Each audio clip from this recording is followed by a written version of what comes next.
Alright, this is Boxing with the Truth, and I'm the Truth, and we're here today with Minnesota pro boxer Antonio Johnson, the St. Paul kid. How you doing, Antonio? I'm doing great, John. Glad to be with you this morning. Thank you, I appreciate it. Let's just go over some sounds like you got a house full there. Yeah, I just had to do something with it. I'm sorry. Okay, go ahead. Alright. So your name is Antonio Johnson, your nickname is the St. Paul Kid, correct? Yes, sir. Okay, and what division do you fight in? I fight at 154-pound division. Depending, I will go down to 147, and maybe as high as 56, just depending on if there's fights to be made with heavier contenders. Okay, and just for the boxing fans so they understand, that's light middleweight, and what's the other division? It would be welter. I'll fight at super welterweight. I'm willing to fight at welterweight, or a little bit above, super welterweight.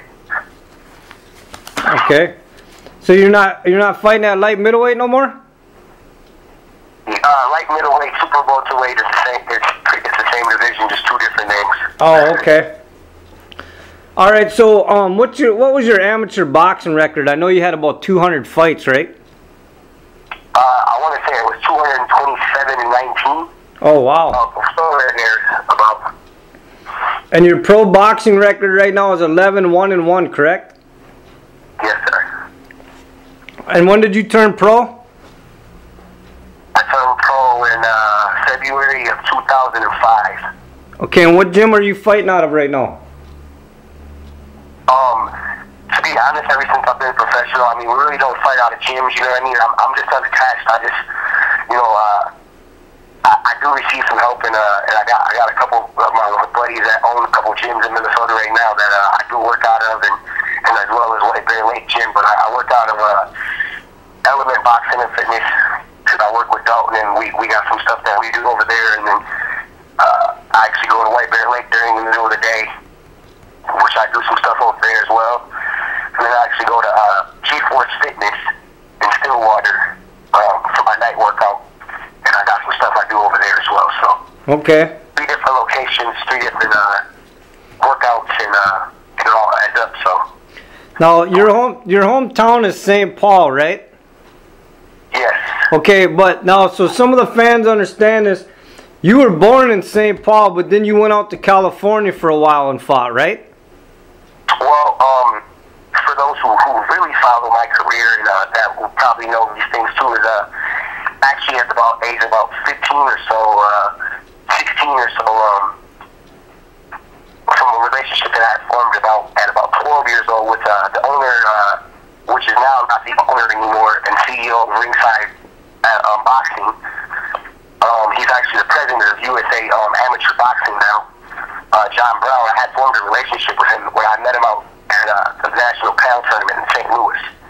I ended up running into him in the lobby, and I didn't know who he was and whatnot, and he had watched me fight a couple nights. I think I just maybe won the semis. I was going on to the finals, and he actually approached me, and we had lunch together, and he had, introduced himself and who he was and what he had going on, and I just picked up a sponsorship through him. And we formed a great relationship, and I kept going back and forth to Kansas City, to where he's from, to Ringside, and training out there and doing some things out there in Kansas City. And then about 16 years old, I moved to Philadelphia. So I was out on the East Coast from about 16 to 19. And then I went to Oakland. I went to Houston for about a year, and then I went to Oakland, and I was going back and forth from Oakland and Houston for a while, and then I just ended up residing in Oakland for about 2 or 3 years after that. So we've been world traveling. We've been all over, coast to coast, perfecting our craft. So how did you end up back? So how did you end up back in St. Paul after all that? Ultimately, just being young like that, traveling was fun, but I ultimately lived in like 3 cities a year from the age of 19 to about the age of, or should I say the age of 17 to the age of about 24. Which one of them being here? Because obviously I'm from here, and you know, you get a little homesick. You want to see your family, you want to see your friends, you want to see your loved ones. So in the midst of training and all those things, I still would live here half the year, in the sense that I'd be here a couple weeks at a time throughout the year, which would add up to a couple months, just like the other places, you know. Just depending on where we had camp. When I was signed with Jay Prince, and for all of you guys that don't know who that is, James Prince Boxing, to be more formal with it. When I was signed to James Prince Boxing, I had you know, a contract where it allowed me to do so, where it allowed me to, after each fight, for them to pay for my expenses to come home every time, you know, so I can come home for a couple weeks and kind of, you know, rest up at home and see some friends and, you know, basically celebrate and whatnot with my loved ones, and go back and, you know, get ready for the next thing that was. Okay, so do you have any boxing achievements right now? You know, to be honest with you, boxing in itself is an achievement to me. So, the sport has given me so much back that I can't even, you know, I can't complain. I've been to 7 different countries. I've been all over the U.S. From a #1 amateur country, #1 fighter in the country, at a time where amateur boxing was very difficult. There was a lot of big-time stars, which a lot of them are world champions at this time right now. That came out of the same class with me, you know, and at that time I was one of the younger guys in the class, you know, being the fact that I turned pro at 19 years old, and, you know, only fought in the open senior division for 1 year, which we didn't take anything less than a bronze medal at any competition we went to, whether it be the U.S. Nationals, the U.S. National Challenge, the National PAL, the U.S. Championships again. I actually took a silver medal. I only fought in the U.S. Championships twice, and I took a bronze medal once in early 2003, and then late 2004 I took the silver medal, which were the same year pretty much, because it was the Olympic year, so I actually qualified for the Olympic trials through the 2004 U.S. Championships. So now, how exactly did you get involved in boxing? It's a pretty basic coincidence. It's a funny story, actually. Growing up on the east side of St. Paul, I actually grew up on Selby Jail with my grandmother for quite a while, and then I actually was adopted and moved over to the east side at a young age, and ended up meeting 2 young men I'm sure everybody knows as well. And if you don't, Jason and Alan Litzau, the American boys, at a young age, and growing up at Wilder Recreation Center, we just messed around, buddy, and, you know, we were just tough kids. You know, me being really light-skinned and then being 2 white kids that growing up on the east side, you know, we had it tough. We stuck together and banded like brothers, and we were willing to fight any and everybody, you know, just basically just, you know, just roughnecks. And we were up at the Margaret Playground, and we actually were in a big brawl, like 3-on-3. You know, obviously we were like 8, 10, you know, everybody was under 11 years old, so we'll put it that way. The coach, Lalo Sanchez, who was actually my first coach, at the time, was driving by the recreation center, seeing a bunch of little kids fighting, tried to intervene and stop it, to no avail, but shouted out some things, you know, as far as, you know, hey, if you guys really want to fight, you know, come to the gym and da-da-da, you know, stuff like that. And, yeah, we went to the gym, and that is just history from there. We never stopped. Well, I actually interviewed Alan before, and for the people that don't know, Alan Litzau and Jason Litzau are both pro boxers as well. But and he kind of gave me a short version of that story, but I kind of knew you'd give me more details. So, That was the short story too. That was a short version as well. But yeah, it was something to that. You know, I mean, this is 22 years ago, so you know, yeah. But that's pretty much what happened. We ended up, you know, getting introduced to it because of we were in a street fight at a recreation center, and the coach came by and told us we should come box, and we did. And I know that you became really close friends with both brothers, and you guys, I don't know exactly where the term came from, but I know you guys were called the Three Musketeers. So yeah, we were, like I said, we were friends already. We were already good friends before we even boxed. So we already like best friends, and then we just started boxing, and then you know, that was part of our friendship as well. But the term Three Musketeers came because, you know, like I said, we were already best friends, and we were so young that we like pretty much were our own family. You know, growing from the same past as they did, we didn't really have a strong family backing, so we kind of like were each other's family. Are you guys, are all three of you guys still pretty close? I guess, I mean, you know, like I said, we're brothers, so I mean, you just really can't, you know, I mean, it's past being close or friends or any of that. I mean, you know, we're brothers. Okay. So we pick up where we left off, even if I haven't seen him in 3-4 years. You know, we pick up where we left off. But yeah, Jim Glantz, you know, rest in peace, our mentor and our coach too, as far as he started off open boxing. He would get so upset with us for arguing with one another and fighting and you know, all the things that brothers do, you know, and told us that you know, we should coin the phrase that we should be all for one and one for all, like the Three Musketeers. And therefore, it stuck there. He just called us the Musketeers, the Three Musketeers. Okay. And the rest of the Minnesota boxing circuit caught on to it. So what exactly is your boxing style, Antonio? My style is to win. I don't really know if people understand. You know, I get a lot. You know, everybody has their opinion. But as far as for me, I'm just a technician. I'm gonna break you down and get you out of there. I mean, that's just the bottom line. I mean, we have a game plan. We go in there. I feel like throughout my amateur career and throughout my professional career,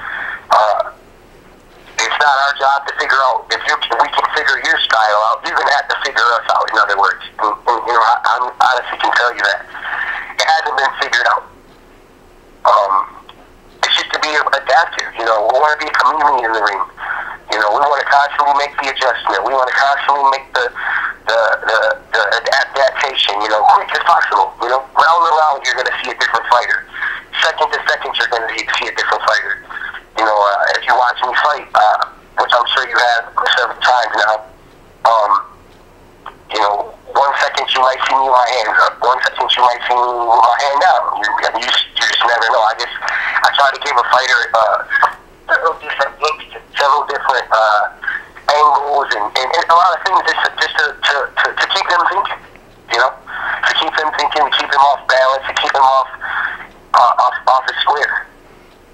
So do you, now that the year's about to end for 2014 and we just saw you back in the ring one time to kind of get off some of the ring rust and get ready for 2015, do you have anything in the works right now for next year? Do you got plans or goals for next year?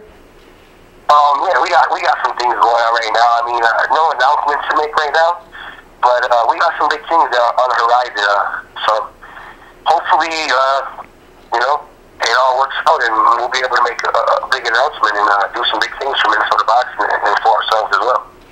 Okay, so do you have any superstitions or rituals or habits that you do before a fight? Sure, I'm not superstitious, but I'm a believer. So, you know, that's the only thing that I trust in and believe in or have faith in. You know, but as far as routines are another thing. You know, I have a routine and I stick to my routine. I mean, I've been doing it since I was the #1 amateur in the country, and I try to stick to the same things that you know, for familiarity and the comfort and it pans out for us. I mean, in the sense that if it's not broke, you don't fix it, and we just keep it simple and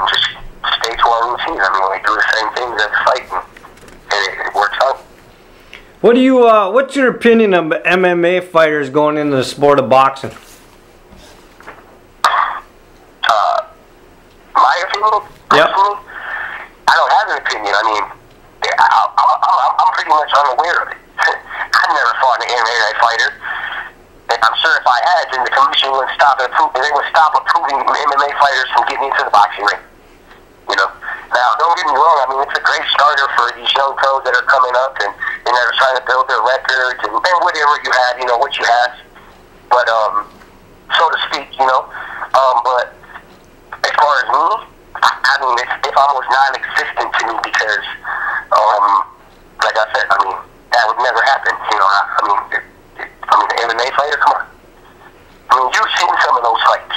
They're horrible. And me personally, being a fighter and a polished fighter, I mean, in and out of the amateurs and the professionals, there's no challenge. That's like a boxer getting into the MMA arena. You know, it's just like, you're going to do well. I mean, they're both fighting arts, but I mean, once you get taken down, and we've seen it, you know, my brother Al fought a couple times in MMA. He got tapped out every time. You know what I mean? It's simple. I mean, it's just, it's night and day. So for me to fight an MMA fighter is like absurd. I wouldn't. I mean, what am I going to learn? What can this kid bring to the table besides his toughness that's going to make me learn anything? I mean, obviously, if he was good at stand-up or, you know, from an MMA turn, then he wouldn't be an MMA fighter. He would already have been a boxer, so to speak, you know? No, I agree. I agree with you. I just wanted to hear your opinion on it. I sometimes like to ask boxers how they feel about the MMA fighters coming into their. Oh, yeah, I respect every fighting art. I mean, I'm a fighter, and I respect everybody that gets in there and puts their heart on the line and tries to, you know, try to do something great. You know, there's something that's admirable about a person that wants to be great, whether you're a trash man or whether you're a recruiter, whether you're a boxer, whether you're an MMA fighter. If you want to be the best at it and you take the time out and you put your heart and your soul into your craft, then that's admirable. But that's what I mean by, to me, I feel like, you know, if you're an MMA fighter, then just be an MMA fighter, you know, so to speak. I mean, now, if you can cross over, because there's a few fighters that can cross over, you know what I mean? And they do well. But in other words, I mean, I don't know. You know, it's taboo. It's a thin line between love and hate in the sense that, like I said, I would never fight an MMA fighter. Don't get me wrong, I'll fight whoever they put in front of me, but ideally, I wouldn't fight. The competition's not going to be where I need to grow to become where I want to be in this sport. You understand what I'm saying?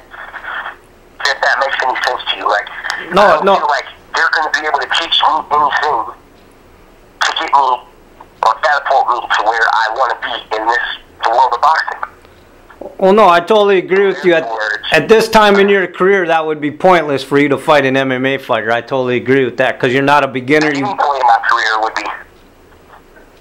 I mean, in my 13 fights, I mean, the resume that I have in my 13 fights, you put them up to any fighter in Minnesota, and it's ridiculous for your first 13. You understand what I'm saying? That's what I mean. You know, but that's why I feel like I'm ahead though as well. See, because it's not about, you know, it's like my good brother just said, and he says a lot of great things. And I like to listen to, you know, intelligent people, especially in the world of boxing, you know, the B-Hops and the Wards and, you know, those kind of guys, you know. You know, it's kind of a, you know, in this sport right here, I mean, you can't be afraid to lose. I mean, if you're afraid to lose, don't get me wrong. That doesn't mean I want to lose. I'm a fierce competitor. I want to win. I'm going to win. You know, that's my mindset. But at the same time, I'm not afraid to lose. So to fight the bigger fights, to fight the guys that are going to get me, you know, that are going to challenge me, that are going to test me, you know what I mean, in ways that I haven't been tested, that's my ultimate goal. Because like I said, ultimately, you know, where I want to be in the sport of boxing, I'm going to have to take some of those bumps in the road. I'm going to have to learn my craft and to learn how to be a professional in this business because when you, and this often happens all too often to Minnesota fighters. You know, they got 21 fights, but they haven't learned a damn thing. So then make it on the national stage with another fighter that has 21 fights as well, and it looks like an amateur versus a professional, or like to be kind of funny and play with it a little bit. They look like an MMA fighter versus a boxer. You understand? No, I totally agree with you. That's my goal. No, I totally agree with you, and obviously you don't believe in people padding records in with that opinion.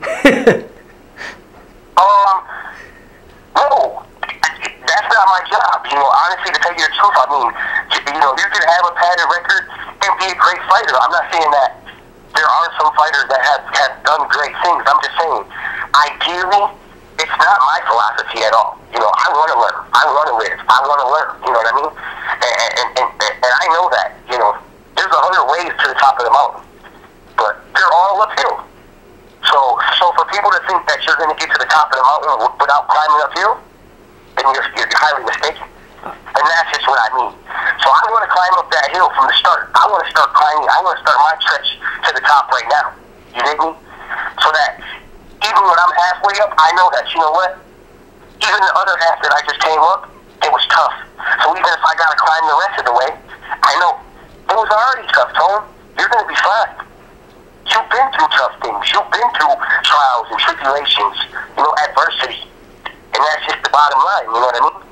I don't want to be a deer in the headlights when the spotlight turns on and the bright lights and the cameras. Like so many of my other fellow Minnesota boxers, And then not only do they not get to accomplish the things that they wanted to accomplish, not only for themselves, but just for the sport of boxing and for our area, for our region, for this state. You understand what I'm saying? And to be honest, I'll be honest with you. Ever since I was a little kid, that was my goal. And even as an amateur, I put my name on the map as well as the state. You know what I mean? Where people knew, you're not just fighting the kid from Minnesota this time. You're fighting Antonio Johnson. There's a name attached to it now. Where it's like, so if you think it's going to be easy road, you're highly mistaken. We got to figure a lot of things out. And that's just the kind of, the pride and the so to speak, and the will and determination that I would like to see throughout the sport for this state. Because all too often when I go other places, that's the way it is. That's the way it is. Everybody wants to be the best. Everybody. You walk into a gym, and there's gym that I walk into, across this nation, and the worst fighter in that gym is better than 10% of the best fighters that people think are here in this state.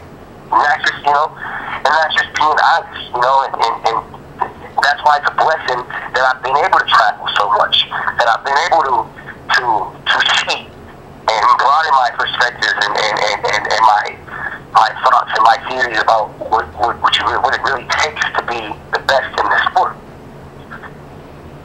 So, do you think that people in boxing, in particular in the state of Minnesota, a lot of them misunderstand you for being cocky and not confident?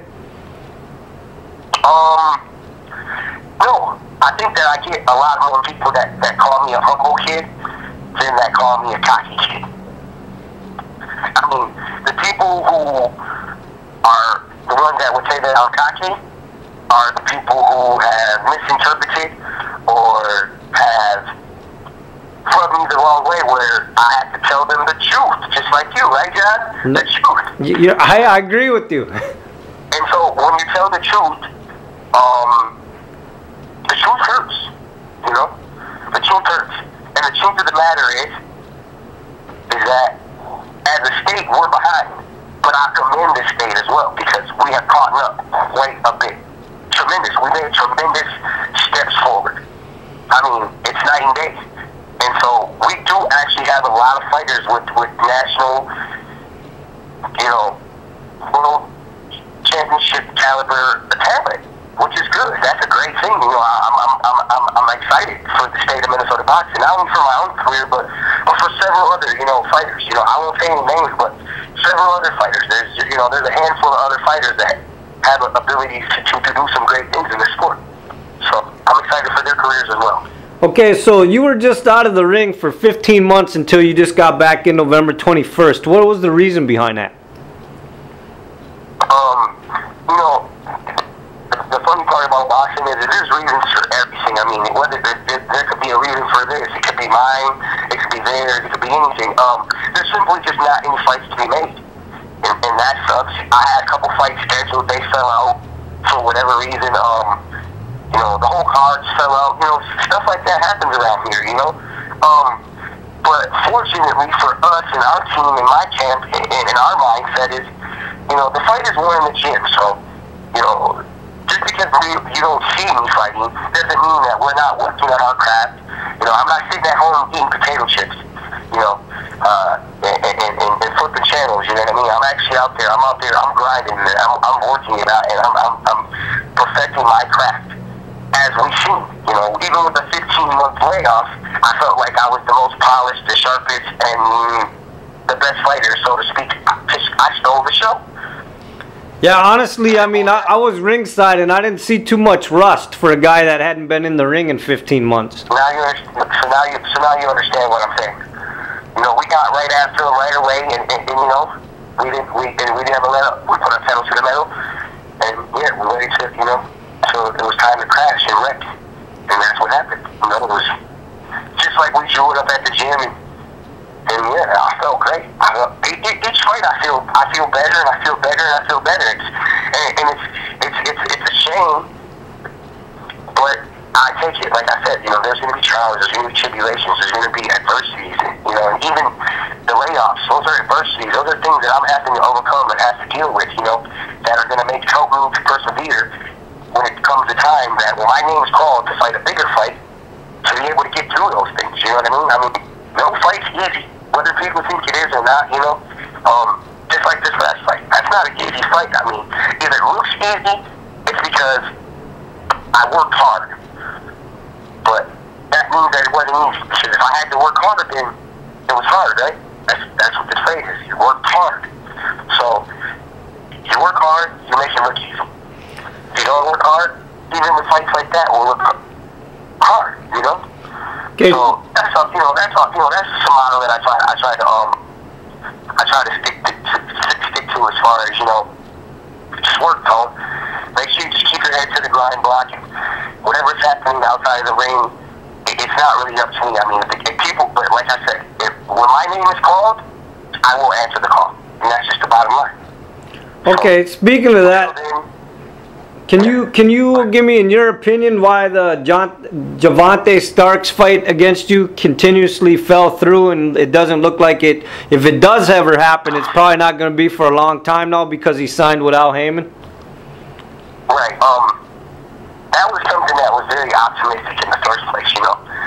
And I don't know if it was because, you know, honestly, to tell you the truth, that was something that, like other camps here in Minnesota, you know, there's a bunch of fights to be made, and there's a bunch of fighters who just simply, look, it's simple as this. In the sport of boxing, there's always going to be smoke screens, you know. There's always going to be opinions, there's always going to be fans and critics and reporters and, you know, publicists and whatever you have, you know. But I'll tell you what, only that fighter's camp and that other fighter's camp know the real deal. You dig what I'm saying? And I'll be honest with you, there's a lot of people that might throw people's names out there and say, oh, he's great. And I can live with that. You know, I don't want to be the best. So everybody that coins me, you know, that coins everybody as the best, I'm patting them on the back too. Yeah, you'll be the best. You know, I'll say it like I said time and time before, interview after interview. I don't want to be the guy that everybody thinks is the best. I just want to be whoever everybody thinks is the best. That's me. And that's the motto I've always had, and this is the motto that I always keep.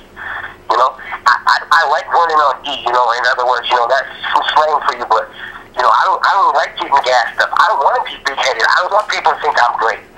You know, I might start believing them. You know? Then what happens? You know? Pride goes before the fall. So, to me, I want to be the guy with the chip on his shoulder that everybody says, he's alright, he's good, but there's always a but. And then, you know, every time it gives me an opinion, you know, it gives me an an option to say, Tone, do you want to erase that butt, or do you want to be the one that gets his butt kicked? You know? And I said, you know what? I take the option of saying, you know what? I'm gonna go erase these butts. Do you think you're ever gonna get the fight with Corey Rodriguez?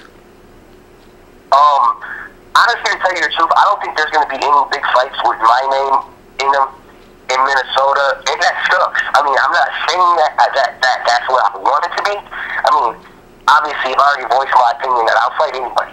You know what I mean? There's nobody here that I'm not nervous at all. You know, honestly, experience-wise and just boxing IQ, I feel like I'm light years ahead of the game here. Not that I don't feel like there's other people who are, you know, they're right there. They're catching up. They're right on my heels, and there's a lot of people that are coming up and they think they're the guy. You know, and that's fine. Like I said, because I don't want to be the guy. I just want to be the guy that beats the guy. So, as far as that goes, like I said, there's smoke screens. So there's going to be a lot of people, you know, on social media and in reports and in the public's eyes and in the managers who are going to act like they want that fight with Antonio Johnson, but they really don't want that fight. And it's just simple as that. You know, I mean, that's the only thing that I can come up with. I mean, I'm simply willing to make any fight. You know, as far as from my standpoint, I mean, obviously my manager Bob Sickle and my team, you know, with Dalton and myself and everybody that's with my team, you know, we come together and make a collective decision. But me, I'm just a fighter. I like to get in the gym, work hard, and like I said, when my name's called, I'll make the answer to call. So. Well, I mean, I do agree with you as far as the weight division that you're in Minnesota. There's really not a lot of competition for you. But I mean, just for the fight fans in the state, I mean, would you be willing to fight like Stephen Watt or Charles Meyer or somebody that's in your division? Look, those guys like that. Like, I don't even know those guys. Who are they? First off, second off, we tried to make several fights with Charles Myers. I mean, it's not even a secret. I mean, I want to say over 10 times we've been turned down to fight him. It's just simple. I mean, like I said, there's a lot of guys out here, you know. Like I said, it's ironic that you say that there's not a lot of competition out here. But yeah, in the Minnesota boxing rankings, I can't be better than number 5 in the rankings or something like that. I don't even look at it because it's just like, you know, it has nothing to do with where I'm at in the sport and what my talent level is. And to see some of those guys like Charles Meyer and what'd you say, Stephen? What is it? Yeah, Stephen Watt. You know, guys of these nature, you know, Corey Rodriguez is, and you know, even Javante. They have a lot of work to do. They have a lot of work to do to be ranked ahead of me, especially in this state. You know, I've been a catalyst and a catapult for this state for many and many years. You dig what I'm saying? I mean, when you ask about fighters from states, there's not a lot of people that are going to know those guys' names. No, I agree. And actually, I think his name is Stephen Watt, but that does not that matters to you. I'm just saying, I mean, all those. I mean, there's not going to be a lot of people that know any of the guys' names, pretty much. And I mean, from weight class to weight class, from the top to the bottom. Well, what about divisions of Minnesota boxers? What about moving in? There's a handful of guys that the world knows about from Minnesota. Well, what about moving into the top 25 guys and fighting somebody like Grady Brewer or Gabriel Rosado or somebody like that? Honestly, to tell you the truth, these are the type of fights that we're looking for. You know what I mean? I mean, it's time. Time will tell. You know what I mean? And right now, we just came off a great performance. You know, against a tough, valiant opponent. You know, he's not the most talented kid in the world, but he was tough as nails, and he's shown that against other, you know, top prospects as well. So, you know, he doesn't get knocked down or get knocked out, but yet again, that's the stuff that we try to do. We try to do what people haven't been doing, or what hasn't been done. You know, not only do we knock him down once, but twice and 3 times. You know what I mean? You know, to a kid that's never tasted the canvas, he's been stopped on accumulation. He hasn't been knocked out or knocked out, you know. And that's the kind of things we try to do, you know. And just like with the other opponents that we fought, you know, we fought a couple opponents that other people in my division and around my division had fought too in the state. we had totally different results. You know, it was lopsided, and it wasn't close at all. And my fights ultimately ended in them getting knocked out. And then the other kids, you know, they had tough decisions that they won. You know. Speaking of your fights, you know, that one draw you have against Willie Nelson, would you like to ever rematch him? You know, to be honest with you, I mean, that's something that's going to happen anyways. You know, eventually, you know, we got to collide. I mean, I don't plan on being here for much longer. I mean, like I said, by the middle of 2015, I mean, be looking for me to be making some more TV headlines, or it could be even sooner. Who knows? You know. Yeah, I mean, when I fought that kid, the only word that he said to me after the fight were, the next time we do this, it'll be for a world title. So, I mean, I don't believe there's any rematch in his mind, so to speak. You know, when you meet at the middle of the ring and before the decision's even made, when a fighter, you know, gives you the respect of saying something like he just said. You know, this is a 10-0 fighter at the time with 9 knockouts, who just got his ass whooped for 6 rounds from post to post. Who came in and was very confident about that it was going to be a walkover. And like I said, it was a rude awakening for him. And the only words you could say to me at the middle of the ring is when we shake up and say good fight and, you know, good job, you know. Is, man, next time we do this, man, quote for quote, next time we do this, man, it'll be for a world title. Shows me right there that there's really not unless it's going to mean something, if someone's going to move up or move down again, you know. We did it. I know, you know, to fight him again is no big deal for me, you know what I mean? I did it. I solved that puzzle. So, to do it again, sure, I would love to do it again. And for it to be meaningful again, absolutely. That's even better, you know. That's the reason we took the opportunity the first time, is that we felt like they were picking on us, and they didn't understand the gravity of the situation, so to speak. Like I said, call my name, and I'm going to answer the call. Simple as that.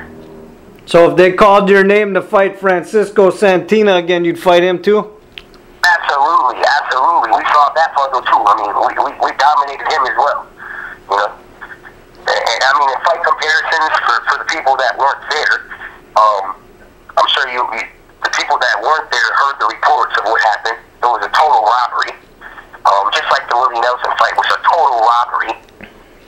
As you can see from the scorecards, I mean, the one judge had me winning 59 to 51, or whatever it was, you know.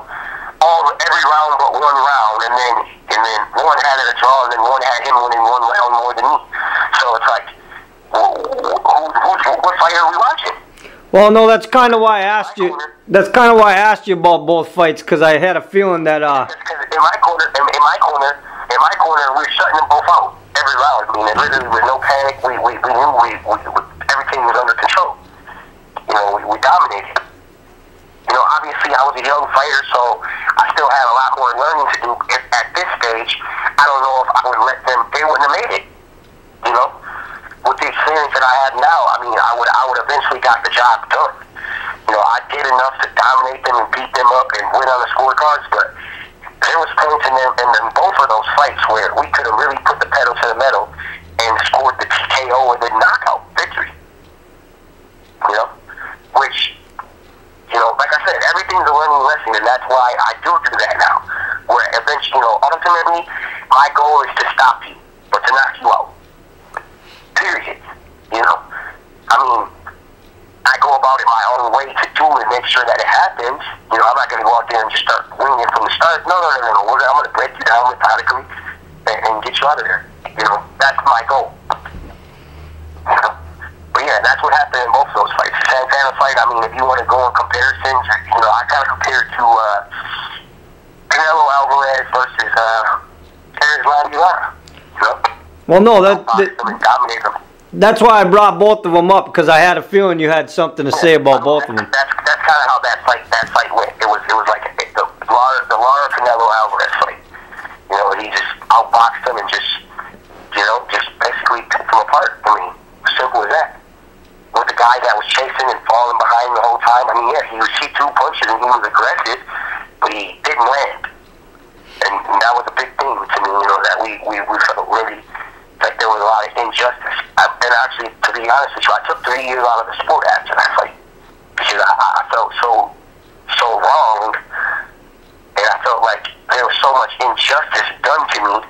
You know, when you work so hard and to be the best in the sport, and you get 2 opportunities as far as, you know, the Willie Nelson opportunity and then even this fight with Santana, you know, those are 2 big wins that I should have had that should have catapulted me into the sport.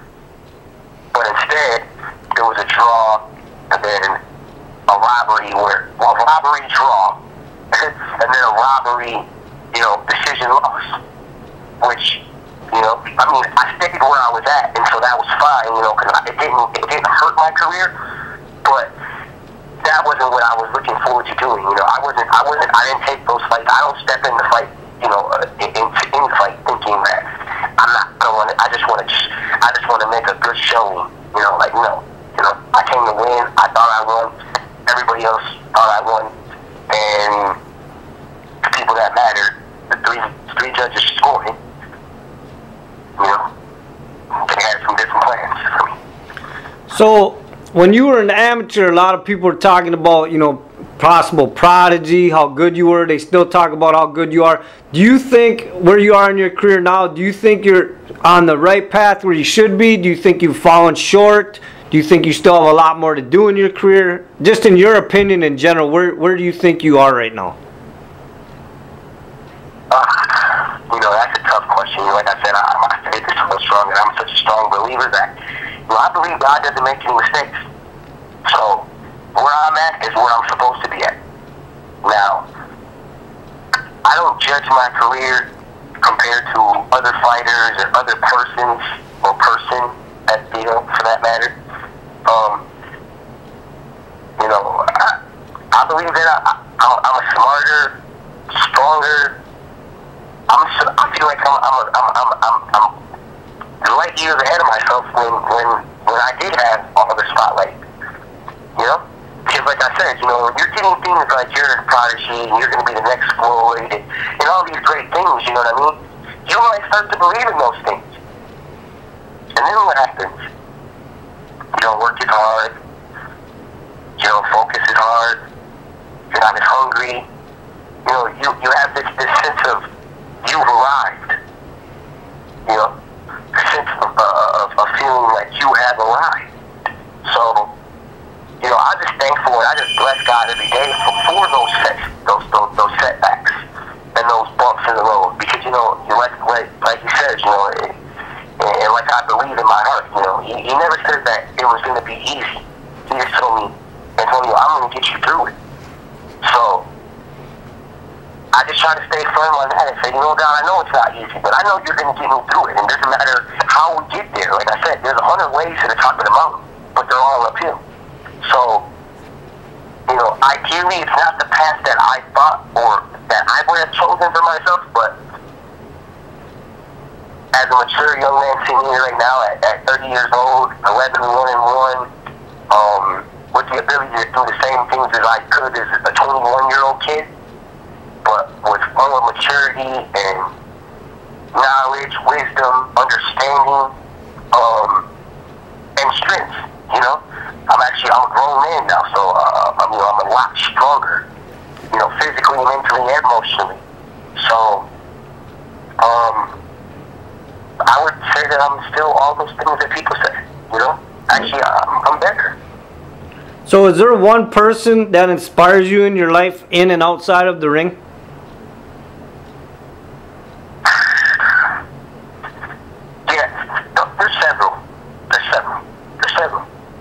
There's just not one, you know. There's several people, you know, along my journey, along my path too, you know, who got, you know, placed in my life for one reason or another that have, you know, been very inspirational and you know, helping me come and become forthcoming, you know, like where in the sense that, you know, at a young age, you know, my grandmother was like that. You know, she just had a faith and a belief, you know, no matter what, you know, I mean, you could literally have robbed her house the day before and you could come back, you know, and she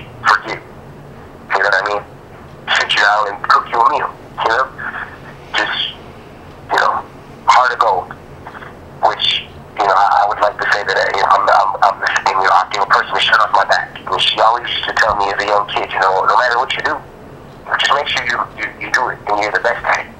And that's why, I pointed her phrase, I wouldn't care if I was a garbage man. She used to tell me, I don't care if you become a garbage man. You'll be the best garbage man in the world. So, everything that I do with all my heart, all my passion, with exuberance as a child, and that comes off sometimes, as cockiness. But it's not cockiness, it's just, I'm happy to be here. A lot of people, they take life for granted. They take every day for granted. They take every second for granted. I don't wake up and roll out of bed. No, I jump out of bed. I'm happy to be here. I got a new opportunity that awaits me, It's like you say, joy comes in the morning. So just being able to get up and be able to talk, walk, speak, think, do things on your own with cognizance, you know what I mean? Have the athletic ability that I have, I'm blessed. I'm beyond my imagination. I'm more blessed than I even give, thanks for, So, yeah, and then, there's Andre Ward, who's a great inspiration in my life, Jason Litzow, I got plenty of brothers out here, that keep me going every day. Bob, my manager Bob, my brother Dole Olga, you know what I mean? My brother Sricio, my brother Michael Falk, there's a bunch of people, that I got a great support team, and even when things don't look so good, when I walk in the gym, they're happy for me to be there. Because they know, man, this is a special kid. Even him coming in the gym, we're all going to learn. All my people, Flavio and all my people over at White Bear Lake, who will give me the motivation. When I come to the gym, everybody's happy. There's man, can't wait for me to get there. And that's a blessing. That's a great thing. To be loved back, by the sport that you love so dearly. I'm glad you brought up Andre Ward because I was going to bring him up for the boxing fans that don't know. You guys have a close relationship, correct? Yeah. We're like brothers. We started it, over 10 years ago. Just two young knucklehead kids with a bunch of talent. Basically coming out of the 2004 Olympic class, with high expectations, everybody's saying, these kids right here, this is the talent pool right here, these two kids right here, their talent is off the charts, they're going to be the most pro ready, in other words, they're ready for the professional boxing business. And, it's about staying the course, and every day he shows me that, even with his situation that he's been going through for the last several years, our conversations, even this last fight, we had a chance to talk before this last fight, and it was just more motivation, just talking to him, we talk, once a week or whatever, but even if we don't talk for a year, like I said, or 2 years, it doesn't matter, we'll pick up right where we left off, and we're really close and tight, but I mean, it's more than boxing, it's out of the ring as well, you know what I mean? We don't just talk about boxing. Actually, we hardly ever talk about boxing. We just talk about family and life and how things are going, and just regular conversations as you would have with any of your siblings, so to speak. Also, there's another pro boxer that I heard that you were kind of close to before his passing, Diego Corrales. Yes. That was one of my big brothers, like my mentor as well. I had the chance to meet him when I was just a young 19-year-old kid, and had just signed my professional boxing contract, and went out with the whole stable to the Winky Lake Mosley 2 in Las Vegas with Jay Prince and my manager Jay Prince and Ward, and several other young fighters that he had signed at the same time. But namely me and Andre Ward and Marcus Johnson. I'm not sure if you know who that is. Marcus Johnson. He was a light heavyweight. Actually, was the runner-up in the Olympic trials to Andre. Andre beat him 2 times he lost to Andre to go to the Olympics. We got to sit down. We all went out to eat, and with a bunch of prominent professional fighters. Shane Mosley was actually fighting, but his wife, his son who's actually a professional fighter now, but he was a young kid at the time. Diego, Floyd, a really popular restaurant that everybody goes to in Las Vegas. It's a soul food restaurant called M&M's. We were all in there, and you know, we came with a bunch of people. I mean, there was, you know, every table was full. But you know, I was shy then, and I'm not really, you know, like I said, the people that really know me, and a lot of people know, you know, I'm a humble kid in the sense that, you know, I don't need to be patted on the back. I believe in myself. You know, it took a lot for me to get here. You know, and we all sat at the round table, pretty much. That's what I like to call it. You know, I like to describe it as the round table because, you know, I wasn't even sitting there, and Jay Prince said, "Hey, Antonio, get over here," and he made someone else move to make me sit down, and it was just me, Andre, Diego, and a bunch of prominent fighters, you know, and I remember forming a relationship with Diego over that dinner. You know, he basically gave me his number and said, if you ever need anything, you ever need any questions, you ever got anything to ask, you know, I know you guys got a bunch of talent, but just let me know. You know, I've been here, I've been around the block. It ain't my first, you know, walk in the park. So I took him up on it, stayed in contact with him, and my strength conditioner coach was his, and, you know, Edward Jack, he still works with everybody still. He still works for Andre and a bunch of other people too. And it's a little bittersweet even explaining this because, you know, he passed away way too young, and he just had a lot of wisdom. You know, I was invited over to his house several times for dinner, and with him and his family, and, you know, on outings or whatever you had. You know what I mean? And he made that first trip to Vegas, you know, with everybody, and you know, kind of, you know, the you know, you have arrived kind of feeling that I had kind of was like, it wasn't really that anymore. It was more, I felt like I should be there, you know. He made it very welcoming for me in the sense that, you know, he was just a humble and just a regular guy, and I just love that about him. He was just a normal, regular guy that just had a tremendous amount of talent, ability in the sport of boxing, you know. So it was a pleasure to have known him and be so close to him. Like I said, you know, every time I went to Vegas, he'd just pick me up from the airport. You know, just do little small things that, you know, that a guy of his caliber just wouldn't do for, you know, a guy, you know, like me. You know, I mean, he was a superstar in the sport of boxing, and to be able to, for him to open up, you know, his doors and his heart and his mind, and for you to be able to pick a guy's brain, you know, at the level that he was at in the sport was, you know, just a tremendous blessing. You know, it was sad. I remember sitting at the kitchen table with Jason. I was actually at Jason's house. I was in Minnesota visiting after my ESPN victory here. And I remember my manager calling me and saying, "Hey, your boy just died. Your boy just killed himself." And, you know, the first thing I thought about was Jason, because they knew how close I was with Jason. You know, he was doing his thing at the time in the sport. I had to realize, hold on, no, Jason's sitting right here. I was looking right at him. So it was kind of, you know, it was kind of like, what? It was almost a surreal moment where I was like, what? No, he didn't. I'm sitting here with Jason. And he goes, no, Chico. And it was just like, oh man, me and Jason just started crying. You know, I was like, oh, that sucks, man. You know? Because he was such a good guy. You know, he was actually like I said, a very humble, soft-spoken, you know, gentle giant, so to speak. You know, he's got a term that I still phrase it and point to this day. You know, I remember when I first, you know, I was just joking around. You know, boxers were just messing around.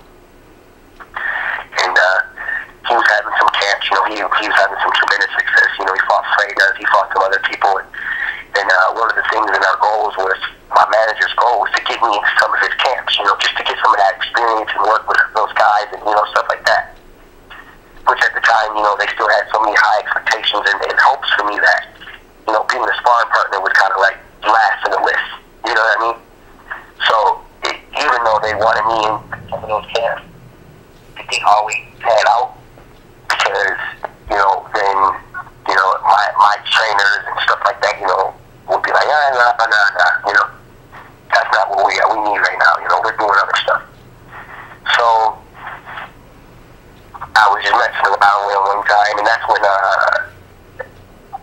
fight fell out. Remember that he was supposed to fight Castillo again.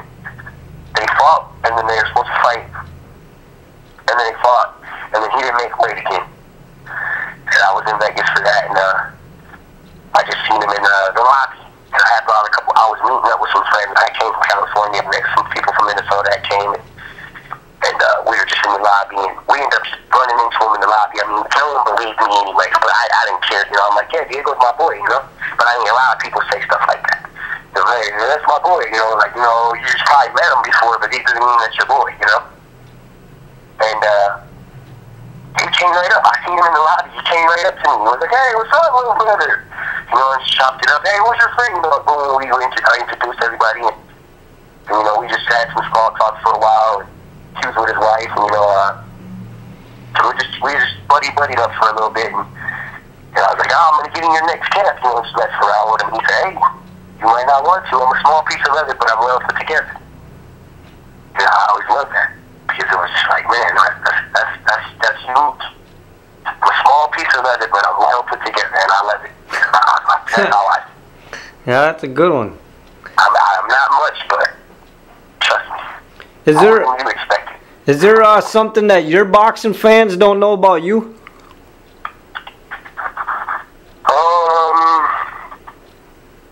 I'm not sure. I mean, there's a lot of things I don't know. There's still a lot of things to be found out. Like I said, this is why I love this sport. You know, once again, I'm gonna use your name again. The truth. And when you're in that sports circle, the truth comes out. You know, everybody's opinions, everybody's guesstimations, estimations, predictions, all that goes out the window. Because the truth is going to be found, and there's no better place to find out the truth than in a boxing ring. Well, I agree with that. That's or how much heart you got. Like I said, the truth. We're going to figure everything out about you. You want to know a man's character? Put him in a fight. We'll find out. You'll find out the things you need to know about him. We'll put it that way. So, you know, I don't know yet. You know, I know a lot of things have been discovered, and I know a lot of things have been, you know, found out. You know, like I said, and over, you know, with all the experience that I have, and, you know, just in competition, you know, with 13 professional fights and, you know, 250 amateur fights. I mean, thousands and thousands, countless of thousands of rounds of sparring. I mean, with the best fighters all over the country and all over the world, for that matter. I found out a lot about myself, but there's still more to find out because, I don't plan on quitting tomorrow. So, if you weren't a pro boxer, what profession do you think you would be in, Antonio? You know, honestly, I'll tell you a story from when I was a little kid. When I was in the 8th grade, they had this AP program at Cleveland Junior High Middle School. And I was kind of a disciplinary kid, you know, I always, you know, went to in-school suspension, got suspended, fighting, and whatever you have, behavioral problems. But I was also smart. I was one of the higher test score kids, and, you know, had a high IQ and whatnot, you know.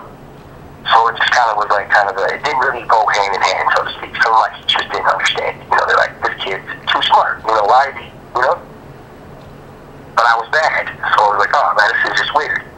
One of the teachers, you had to be elected by a teacher to be in this program. It was called the Science Museum of Minnesota, the Minnesota Science Museum Program. And it was 2 schools. It was our school, and at the time, I don't know what the program is now, or if it still exists, or what it was about, but was Mounds Park Academy. So kids who pay $30,000 a year just for a year's schooling, and you know, for 8th grade. And then there's kids from the east side of St. Paul who are just from the lower east side, the worst neighborhood in St. Paul, one of them. And we had a big assembly where everybody gets to know each other, and you know, you just kind of go up on stage and in the auditorium. And it was just our 2 schools and the kids that were in the program. I want to say it was like 40 kids from each school.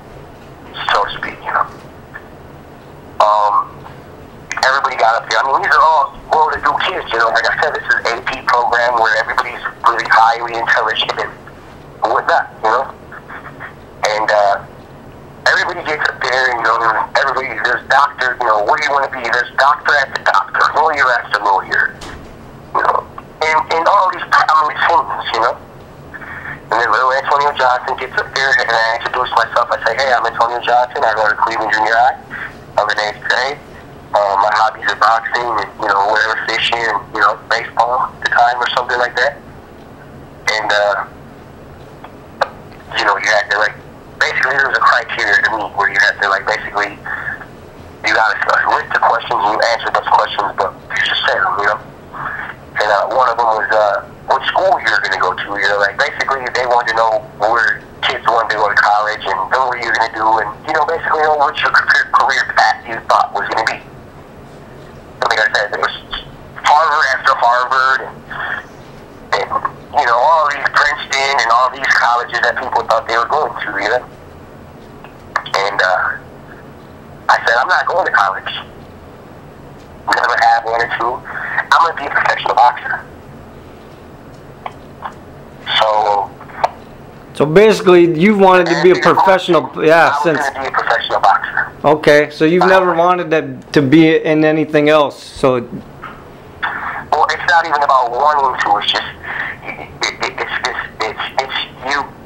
There's certain people in life that know their path. And it's a blessing to know that, to know what you want to do. And even as a 9-year-old kid, you know, I knew that I was going to be a professional player. You know, I didn't want to do anything else. I mean, I was good at a lot of things. I could have been a lawyer. I could have been a doctor. I mean, my IQ, my IQ is highly intelligent. I'm a highly intelligent person, but I think that's what translates in the boxing arena as well. Well, I got one more question for you, Antonio, and then I'm gonna end the interview. You've been through a lot in your career, your ups and downs. Some would say you haven't reached all your expectations. Some would say you have. I think you still got a long ways to go. I mean, I think you still have a fruitful career ahead of you. I mean, you're very talented. Like you said, you're well-spoken. You're an intelligent fighter. You can see it in the ring. You're very crafty. So for a kid that want to get into the sport of boxing, what advice would you give them?